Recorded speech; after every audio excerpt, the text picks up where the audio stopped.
What is up? Welcome back to another Credit Card News live stream. I'm Cal Barton. So this week is pre-recorded as well, but I will be back live next Sunday at 7 p.m. So expect that coming up. And also coming up, we have some news from Capital One and especially news from Chase that you want to hear about. So let's get right into it. So first, a new survey links credit card usage and stress. While credit cards might make it easier and even more financially rewarding to shop, they also have the potential to wreak havoc on your mental health. A recent survey by Debt.com found that 34% of credit card users feel stressed. That's up from 21% who said the same in 2022. Also this year, 43% of credit card users said that the simple act of looking at their monthly statements was a source of stress. Last year, only 39% said the same thing. So this to me seems like a classic example that correlation does not equal causation, right? This happens all over the place. If when people are looking at their bank account statements, when they're looking inside of their mailbox and they see a bunch of bills stacked on top of each other in there, they're getting stressed out. They're just stressed overall about their money situation. Their their income has stayed stagnant and they're not their income's not rising. They're not getting those inflation raises at work, and they're not looking for other sources of income. So that's going to stay the same. And then they're only succumbing to lifestyle inflation and using credit cards and buy now pay laters, which we'll talk about later, to kind of to supplement their income. So of course they're going to be stressed. They're paycheck to paycheck. It's not just the credit card's fault. So this is the user of the credit card's fault, right? Next, Americans are not paying off their credit card debt. Exactly, right? They're not paying it off. We should be concerned. So let's get into it. The first quarter dip never happened. Some observers say that's a problem. Credit card balances hit $986 billion dollars in the fourth quarter, but remain largely unchanged in the first quarter of the year. The Federal Reserve Bank of New York said it looks increasingly likely that credit card debt is on track to hit the $1 trillion mark. That's with a T, $1 trillion. And that's going to be this year. And experts say that this number could be an indicator of a looming economic downturn. This has raised eyebrows among some observers, namely because people typically pay off their debts from the holiday season in the first quarter of the year. That did not happen this time. That didn't happen. This was the first time credit card debt had not made its customary dip between the fourth and first quarters since the end of 2000 and the beginning of 2001, a recession marked by the end of the dot-com bubble. So this is just more evidence, more indicators that we are, in fact, in an economic recession. And if you think we are currently in one, and maybe we've been in one for some time now, put an R in the comment section. Let me know. Do you think it's that we're in a recession? And do you see it getting worse? Just talk amongst yourself. Do you see it getting worse? And yeah, it was news to me that people were actually paying off their credit card debt in the first quarter. I did that was news to me, but the fact that it didn't happen this time and it's just escalating, it's just getting worse, should pose a threat. Now I'm wondering why. I guess when they say we should be concerned, I was thinking that maybe this is going to somehow affect even um, rational and responsible credit card users like I know you are. You're paying off your statement balance each and every month. How is this going to affect the overall kind of economy because of this basically excessive credit card debt? If you know, let me know in the comments because I have to research that. Also, niche credit card rewards were having a moment. So, what happened to that? Beginning in 2020, a wave of credit cards offering non traditional rewards and perks started hitting the market. They hit it hard. Rather than focusing on traditional miles, points, and cash back, the young financial technology companies, or fintechs for short, behind these cards started leaning into unique rewards from crypto and wine to fitness and environmental benefits to offer a more personalized experience. It seemed like rewards revolution might be underway until it wasn't. As of mid 2023, many of these new cards have shuttered.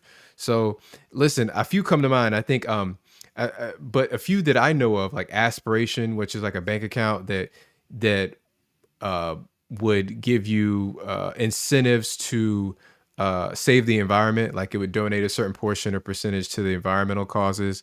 I remember one card would incentivize you to work out, run, or walk, or something like that. Then you, of course, you had like BlockFi card. Now the good thing about BlockFi is that, and I wish I could that card kind of still existed, and maybe crypto was still in somewhat good favor because that card allows you to see your credit limit before approval. And I'm like, oh man, I wish I could add that to the list, but listen, they're declared bankruptcy, I believe. And listen, if you lost money in the crypto bust, um, I feel bad for you, but there's everybody seems to be pretty down on crypto. But there was quite a few that had the Gemini card, the BlockFi card. They've gone away, you know? And but it's interesting to see that these kind of non-traditional reward structures, they just kind of fell flat on their face. And now we're back to the tried and true, right? Cashback points. All right. So I'm team cashback. And if you're on team cashback, leave a C. If you're on team points, leave a P for points and C for cashback. I'm team cashback pretty much through and through, except for, I have the Venture X card and it has miles attached to it. But these cards are, do you ever see these cards coming back with a point system like this? All right, next, many Americans eye buy now, pay later to gain more financial flexibility. So, most Americans want financial flexibility when it comes to financing major life milestones, and many are considering buy now, pay later installment loans to help financing those big purchases. Major life events like weddings, attending college, buying a home, or having a baby can cause an emotional toll. However, 60% of Americans said that financing these milestones causes even greater stress, according to the Citizen Bank and Wakefield survey. Additionally, 39% said they had to plan and finance for at least one major life event in the next 12 months, and 78% said they would have to do it within the next decade. So I think, what I think about buy now, pay later is that just like with some other things like insurance, this is kind of forcing people, or it basically budgets for you. This is people are using a service like buy now pay later to do what they could have done themselves for free, which is save up the money in advance and purchase it after they have their goal met. But instead, people kind of want to buy things in the moment, kind of, as an impulse buy, and pay for it after they actually acquire it. Now, this is a legitimate service, and it's going to cost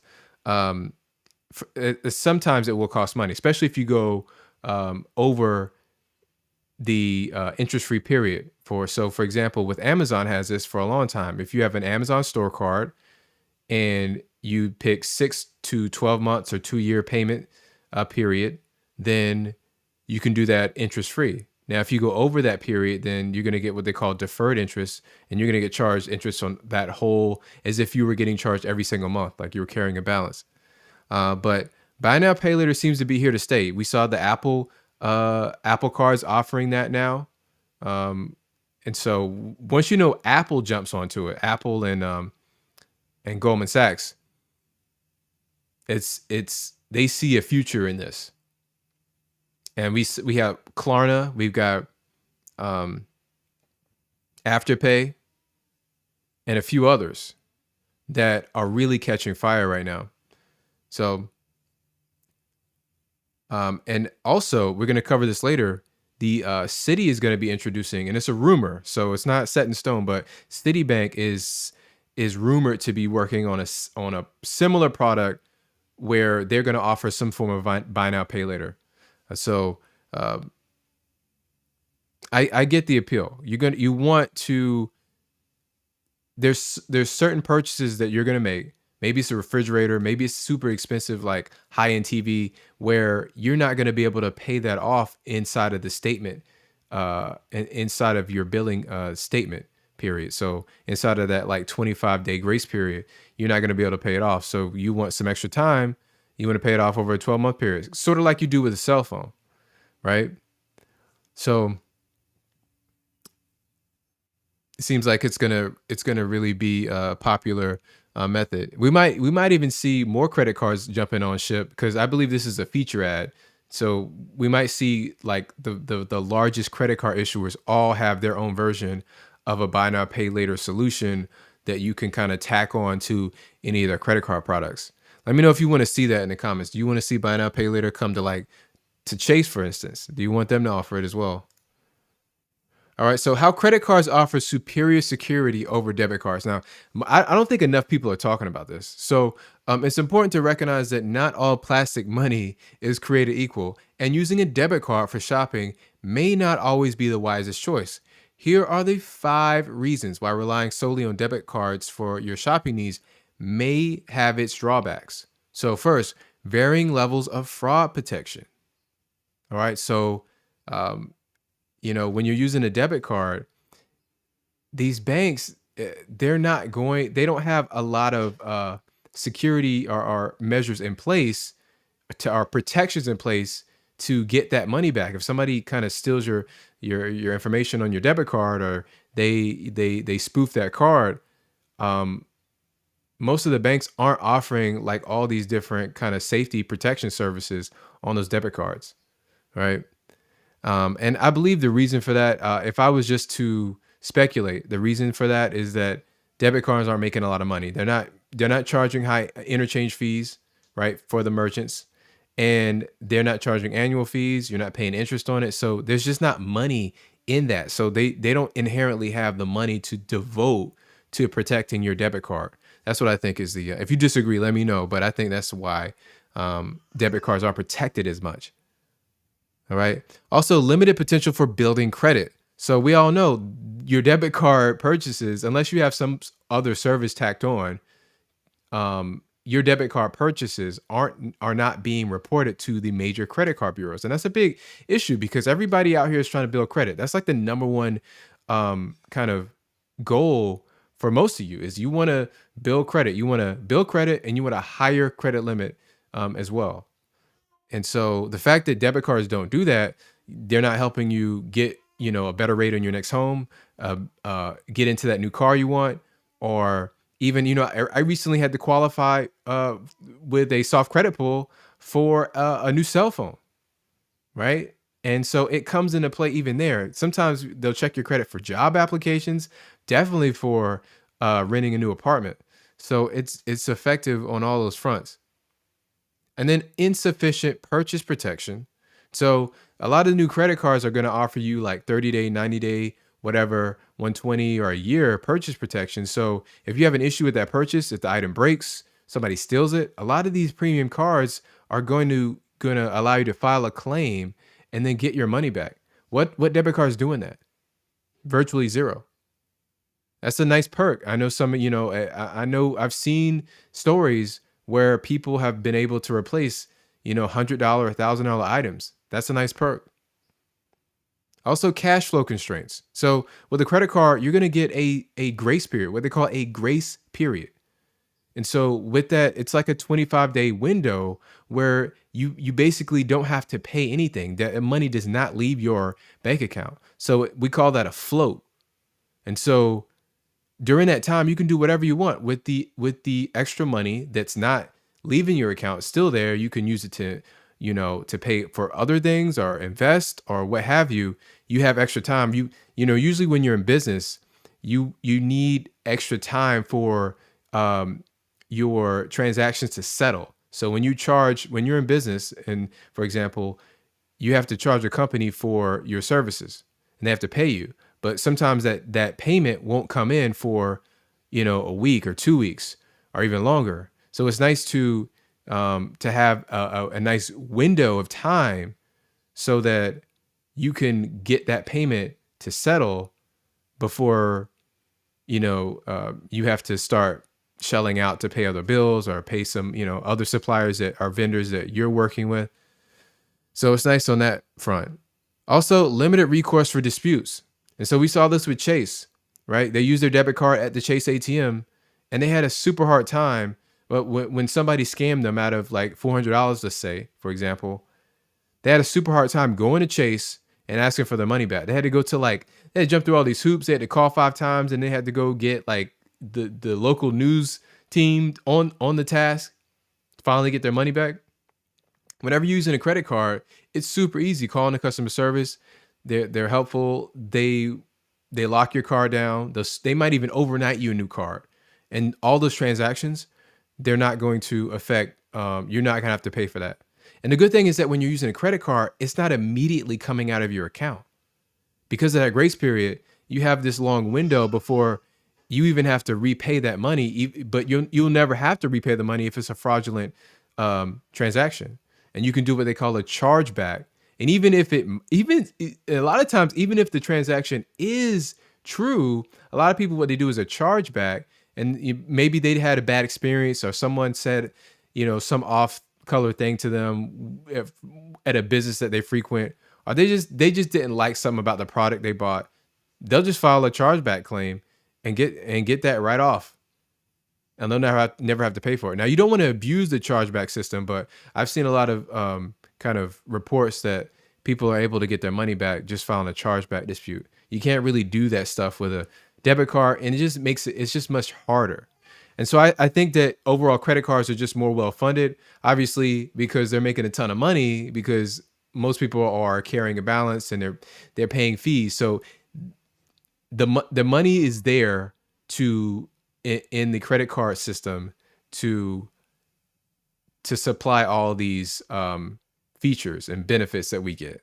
And see, we get the benefit from those features because we're using our credit cards to earn points, miles, and cash back and not paying anything in interest. If we have an annual fee, we're getting more value from the card than the annual fee costs. And then the third way that they make money is interchange fees, and we don't pay that. The merchant pays those interchange fees. So we're winning regardless. All right, next. If you like this stream, if you want to see more live streams just like this one, hit that like button. All right, hit the like button, get that up to, I'm going to see over 50 likes. Okay, hit that like button real quick for everybody on the stream. Also, Capital One returns fire. They return fire at Walmart as credit card deal sours. So the battle between Walmart and its exclusive credit card issuer is heating up, with Capital One Financial alleging that the retail giant failed to meet its marketing obligations because it was unhappy. It was unhappy with the economic terms of their partnership. Right. So in a new court filing, Capital One also accuses Walmart. They have accusations coming out. They accuse Walmart of trying to abandon a long-term deal the two companies struck back in 2018 because the retail chain wants to move its credit card business to a fintech joint venture in which it has a controlling interest. The Walmart-backed fintech venture known as One has been in development for about 2 years. It currently offers a debit card to Walmart customers. So listen, it looks like Walmart wants to take more of that pie. They want more profit. They don't want to work with a large credit card issuer. Otherwise, we probably would have seen them, try to go over to Chase, because Chase has a lot of co-branded cards with things like DoorDash and Instacart. We've seen that as well, and a lot of airlines too. So Walmart wanted to build up their own little, bank and credit card issuers, so that they had a controlling interest. Makes complete sense, but I'm not sure where the law sides on this, but it is interesting to see Capital One kind of embroiled in this back and forth with Walmart. I wasn't really impressed with the Walmart co-branded card from Capital One. They only offer like 2% cash back, and you can only it should really always be 5%. It is a standard rate, bonus rate, to offer 5% on a store card, which is essentially a store card. And a lot of store cards, like even if you take the Chase Amazon card, it offers 5% back at Amazon. Then you're getting like 2 and 1. You're getting like an elevated bonus rate on, at other places like gas. And I think grocery is another category. I think they recently changed it, but it was even better than just a single store co-branded card. So I wanted to see something like that with the Walmart card, but that did not happen. So we're gonna see how this ends up. Next, City to launch a new card. So this is a rumor. So guys, rumor report, right? Citi is set to launch a new digital credit card called Citi Pay Credit, which can be used with multiple retailers, giving customers more flexibility in financing their purchases. The card will allow merchants to offer promotional financing, and its independent line of credit will enable users to make larger, unexpected purchases. Additionally, Citigroup plans to introduce an installment loan product in the near future, allowing customers to pay off purchases in equal monthly amounts over up to 5 years. This move reflects the growing popularity of alternative point of sale financing options among U.S. consumers, with a study indicating that around 100 million Americans have already utilized such financing methods. So this is something a little bit out of my, I guess I understand it because I use my Amazon store card, and I believe within the last couple of years I probably used financing one time. So I understand that zero. If you have a 0% kind of installment based loan, then I think a lot of people are going to bite that. They're going to bite on that. And I actually did that. You know what I did? I had the car care with Synchrony Bank. They issue a card. I think it's called like the Amco card, something like that. And so you can go. For example, if I need to replace a transmission. I said transition. If you need to replace a transmission in your car, that's going to be like $5,000. So that's huge. I mean, most people are not going to have that in the bank in their savings account. And if they do, you don't want to use that all in one go. You want to still have that safety net there. So if you have an option to use a 0% interest loan for 6 months and pay it off over time, I think a lot of people are going to choose that option. And so this is similar. So they're going to offer a card called Citi Pay Credit that will work at multiple retailers. So, but will also offer a buy now, pay later solution. So I think the buy now, pay later is going to be essential to kind of elevating the value of that credit product. And I think that's good to see. Also, working at multiple retailers. I don't think we've really seen something like that where it's basically like a store. It's like a multi-store card. That's the way that I'm understanding it. It's going to work at multiple merchants, multiple retailers. So can you imagine being able to, if they pick the right retailers? I mean, this could be really good. If the merchants are huge chains and they include some really valuable options there, and it's 5% back, or maybe they'll probably lower it, and it'll probably be 3 or 4%. I think it's got to be at least 4% to really be a home run. If they offer 4% cash back and multiple valuable merchants, I think they could have something here. Citi really needs to start thinking outside the box, and they need to start elevating their credit options, right? Because right now, for me, I only like the Citi Custom Cash Card was great. I have 2 of those, so Citi's doing good on that front. But they need to start improving their premium travel cards, and they need to start improving. They need to add something to the Citi Double Cash because that hasn't been revamped in such a long time. It needs something new. You got the PayPal MasterCard offering 2% back on all purchases and then 3% back on all PayPal purchases. So they need to start differentiating themselves a little bit more. And, a lot of people, they're not really excited about the products. Other than the Citi Custom Cash, I don't really hear anybody talking about other Citi cards that they want. So it's good to see they're going to launch this, but they need additional card products to launch this year. Next, the Bill card has a new rule. So Wells Fargo Bill MasterCard, which rewards users for paying rent, has updated its terms to limit rent payments to once per 30-day period. This change aims to prevent non-rent transactions from earning points and to curb potential misuse of the system. There will be hard rejections for individual rent payments exceeding $20,000, right? Unless pre-approved by contacting Built, and for attempts to make more than one rent payment to a single payee with a month. However, um, the rule does not apply when a convenience fee, right? It doesn't apply when a convenience fee is charged by the landlord or when the rent is split into two smaller payments and transactions made in February and March will process as normal. So the Built card basically is a card that allows you to earn points on rent. If you want to link to that card, basically it's a no-brainer card. If you're renting, I think it's a must-have card just because there's no other card on the market that lets you earn points on your largest bill, your rent. So I have a link in the description or in the pin comment as well for this card. Check it out. Um, I I own my place, but if I ever get back, if I sell and we're renting, I think this is a card I would definitely be looking at.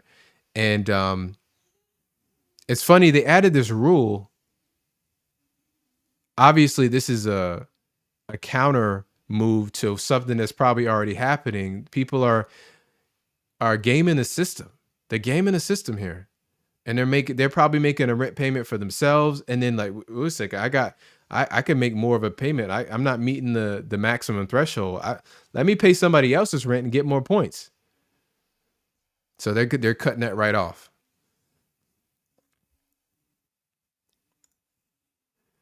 All right, next, U.S. Bank launches new business card. All right, so and guys, remember these are stories that I've covered at length, and I've actually written even more extensively about in my weekly Credit Connect newsletter. So definitely check the link below to get access to that newsletter. You're gonna get freebies like access to the Capital One product change link. You're gonna get a travel partner lookup tool and a few more freebies in there as well. So definitely sign up for that when you get a chance. All right, link below. So US Bank launches new business card. US Bank has introduced a new credit card named the US Bank Business Altitude Power World Elite MasterCard. That is a mouthful. That's like a paragraph in the name alone. I like the look of the card. It's got like power written across. That's pretty cool. But this card is only available for sign up in branch. So you have to actually physically go inside of a US Bank location, which I don't think I have one near me. I'm in New York, but I don't. Where are they at? If you know where these US Bank locations are, let me know what states are they mainly in. The card comes with a $195 annual fee, offers a sign-up bonus of 75,000 points after $10,000 in spending within the first 90 days. So before I forget, that is a large spending threshold. I don't think I'm not sure if I've seen a threshold that high. That is really that's a negative to me. I don't really like. I do like the sign-up bonus. That's equivalent to $750, but the 10th threshold, get that? That's super high. You have to really be strategic when you're trying to meet that threshold. The reward rates are 2.5x points on all mobile wallet purchases, and it's capped out at $5,000 each quarter. So listen, if you're paying an annual fee of $200, you shouldn't have a cap on 2.5x points. That's just above the 2x points that you're going to get on a regular 2% cashback card. That's not good enough. $5,000 is not enough. It shouldn't have a cap at all. But instead of a 2.5x points on mobile wallets, it should either be 3 or 4x points. I would say more like 4x points, or they need to eliminate that mobile wallet restriction and just make it on all purchases. Like they're just putting too many restrictions on this. The card was reportedly created following the Union Bank acquisition to transition those cardholders. Despite the sign-up bonus, the card doesn't appear to offer significant advantages or benefits. Yeah, so yeah, I'm not really big on this business card. I do like US Bank. I do have a couple US Bank cards, one on the personal side and one on the business side. I think they offer one thing they're really good at is offering a 0% APR on their business side. That is really nice to have, right? So I think only Chase, Amex, and US Bank are the main ones that are going to offer, basically allow you to have 0% interest for like 12 plus months, 12 to 15 months. And that allows you to get your business started without having to pay interest on that. So you can basically start up your business using a credit card, get the ball rolling, and then maybe, by the time you actually have to pay that credit card balance off, you have a profitable business, hopefully. So that's a nice aspect of it. Also, Amex Green Card gets a big update. So the Amex launched its unexpected promotion for the Green Card. New cardholders can earn 60,000 membership rewards points after spending $3,000 on purchases in the first 6 months of card membership. So that's equivalent to $600, right? And you see how the $3,000 minimum threshold to get that sign up bonus much lower than that $10,000 that we were seeing on the US bank card, but that was on the business side. So we're back on the personal side. Additionally, they can earn 20% back on eligible travel and transit purchases during the same period, up to $200 in statement credit. The card earns 3x points on travel and taste purchases, which include flights, hotels, vacation rentals, transit services like trains, buses, ferries, subways, and dining at restaurants worldwide. There is a $150 annual fee for the card, but the welcome bonus can offset this for several years. The card also provides an annual $189 statement credit towards Clear membership, a benefit that can prove valuable to frequent flyers. And while the Amex Gold card offers better dining rewards, it has a higher annual fee of $250. If cardholders don't utilize the Gold card's benefits, the Green card could be more cost effective. So, guys, let me know, Danny. I know you got a Gold card, right? Amex Gold. Do you think this could be a better option for some people? It's got $100 less of an annual fee. You're getting 3x points on travel and dining instead of 4x points. You think it's a decent trade-off? Because the thing is, you're still getting statement credits for travel. So is this like a mini Gold card? I would like to know. This card is not really focused on me. I'm not traveling much at this moment, at this point in my life. We go through seasons, right? But I'm not much of a points person. I'm more of a cashback. But this seems like it could be a compelling offer for someone who wants to travel a bit, but maybe not as much as someone who is going for that Gold card because it's less of a commitment. You're only getting charged $150 per year. So let me know. You guys like the Green card? Do you think it could be better than the Gold card for a good amount of people? Is it more accessible, for most people maybe? Let me know. And next, Chase sign-up bonuses could be a tax trap. Okay, so somebody spoke on this recently, and there's some rumblings about being charged tax on your sign-up bonus. So a report suggests that Chase may issue a Form 1099 for credit card sign-up bonuses that don't require any spending, which have been seen with their Amazon and Instacart credit cards. And so generally, sign-up bonuses are regarded as a discount on spending and aren't subject to 1099. However, bonuses with no spend requirement might receive a Form 1099, usually issued when a total of $600 or more is received in a calendar year. This is particularly relevant for individuals who receive referral bonuses or other similar bonuses from Chase, which can be combined with the sign-up bonus and reported together on the Form 1099. So, yeah, basically, if you have one or two referrals in a year, and it's easy, the referrals are worth like $100 a piece sometimes. If you have one or two of those, and then you get a sign-up bonus that you didn't have to meet a minimum spending threshold, then you could be facing some tax on that. And listen, I think this is it's so excessive. It's too much. If you disagree, you think the government should be digging into your pockets for credit card bonuses, a few $100. I mean, I just disagree, flat out disagree. $600 is such a small amount, a small threshold for the government to devote time and energy and resources to filing paperwork, to having you pay tax on that as just a middle class American. They gone too far. It's just too much.